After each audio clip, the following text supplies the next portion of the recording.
Droit, justice, action pour toutes les femmes et les filles. Tel est le thème d'un forum national des réseaux communautaires pour la promotion des droits des femmes et des filles, organisé ce mercredi 25 mars 2026 à Nouakchott par le Haut Commissariat des droits de l'homme, dans le cadre de la célébration de la Journée internationale des droits des femmes. L'objectif était de renforcer le rôle des réseaux communautaires dans la promotion et la protection des droits des femmes et des filles, en mettant l'accent sur les défis persistants liés aux inégalités de genre. L'occasion pour M. Hamadou Djibo, officier des droits de l'homme et représentant au commissariat des Nations Unies aux droits de l'homme, de déclarer que les droits des femmes sont avant tout des droits humains.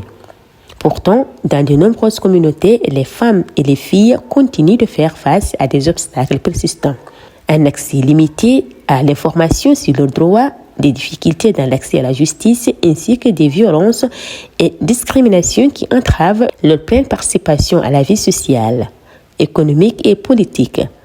Notons que les acteurs communautaires jouent un rôle déterminant avant d'expliquer que journalistes, blogueurs, médiateurs communautaires, champions de paix, basketteuses, réseaux des femmes et autres leaders locaux constituent des relais indispensables pour informer, sensibiliser et mobiliser la communauté autour des droits des femmes. Il a mis en lumière ce qu'il appelle une initiative innovante, c'est-à-dire le développement d'un QR qui permet un accès simplifié aux informations sur les droits des femmes ainsi qu'aux mécanismes de protection existants. Pour sa part, M. Sidi Mohamed Limam, directeur des droits de l'homme, a rappelé que la stratégie nationale de promotion de protection des droits de l'homme 2024-2028 accorde une place centrale à la promotion des droits des femmes et des filles à travers son axe stratégique 6 visant à renforcer leur autonomisation, à garantir l'accès effectif aux droits et à lutter contre toutes les formes de discrimination et de violence fondées sur le genre, affirmant que protéger les femmes et les filles aujourd'hui, c'est aussi prévenir les vulnérabilités de demain et garantir un environnement sûr et protecteur pour l'enfant.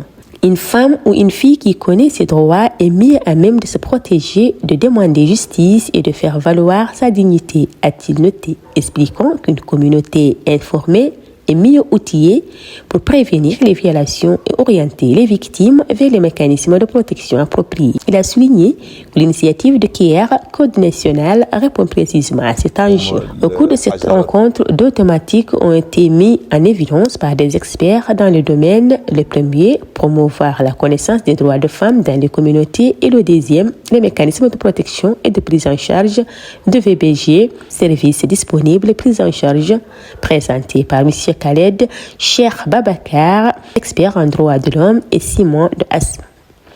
Une occasion de faire un partage d'expériences de différents réseaux participants avant de présenter et de démontrer le lancement du QR Code. Rappelons que cette rencontre a réuni différents acteurs engagés dans la défense des droits, représentants d'organisations de la société civile, leaders communautaires, blogueurs, basketteurs, créateurs de contenu. Donc on a réuni tout ce groupe pour faire des échanges autour de tout ce qui protège les droits des femmes.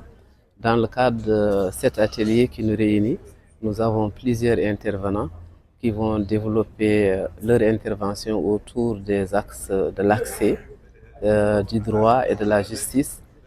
Également, nous avons développé un QR code national qui réunit toute la législation, tous les mécanismes et les lois qui ont été élaborés par la Mauritanie et signés également par la Mauritanie pour protéger les droits des femmes et des filles. De ce QR code et d'outiller ces réseaux qui vont repartir chacun vers sa région et être ambassadeur pour un peu diffuser les lois, faire connaître les lois par ses pairs et avoir une diffusion large où les jeunes auront des références pour, en tout cas, quand il y a des problèmes, ils ont des ressources pour s'inspirer et trouver la solution. Merci.